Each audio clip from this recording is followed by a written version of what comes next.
Տեսակցեցի պինդ լավ տրամադրությամբ, որովհետև հայրենիքում է, Հայաստանում է, սպասում է հարազատների հետ հանդիպմանը, դեռ ոչ, սպասում ենք, հետո բոլորով կտեսնվեն իհարկե, այս պահին գտնվում է հետազոտման ընթացքում, գիտենք, որ Վագիֆը ուներ նաև քրոնիկ վիճակ, սրտային, և մենք պետք է որոշակի հավելյալ նաև հետազոտություններ կիրականացնենք, և արդեն մեր մասնագիտական թիմը որոշումներ կկայացնի հետագա բուժման ընթացքի մասով,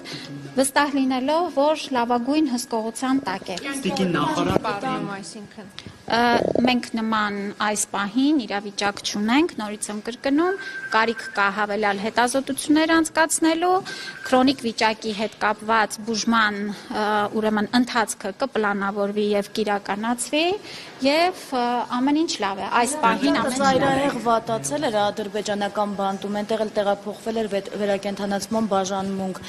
Մենք գոնե նախնական, չգիտենք ինչ վիճակում է գտնվում եւ ի վերջո այնտեղ որևէ վիրահատական միջամտություն եղել է թե չէ, որովհետեւ ինքը հենց այն ճանապարհին էր գերեվարվել, երբ որ ուզում էր գար այստեղ վիրահատվեր։ Նախ ես դες ասեմ, մենք չենք պատրաստվում ամբողջ բժշկական տեղեկատվությունը, կարծում եմ կարիք չկա հրապարակելու, այս պահին կբավարարվենք այսքանով, պարոն Ադամյանը եւս մի քանի բառ հիմա կավելացնի, ամենակարևորը, որ հիմա մեր մասնագետների հսկողության տակ, նորից կրկնում եմ, նրա վիճակը այս պահին իր քրոնիկ վիճակի հետ կապված նորմալ վիճակում ենք։ Խոսեցինք, շփվեցինք եւ նորից եմ կրկնում տրամադրությունը լավ է, վիճակը լավ է։ Ասեցի, երջանիկ է,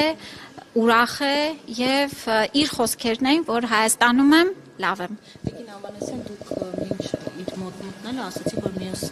վերադարձած հայրենակիցների վիճակը բավարար է գնահատում, բայց մենք տեղյակ ենք, որ Ադրբեջանում վատացել էր Վիգեն Էլուջեքյանի առողջական վիճակը,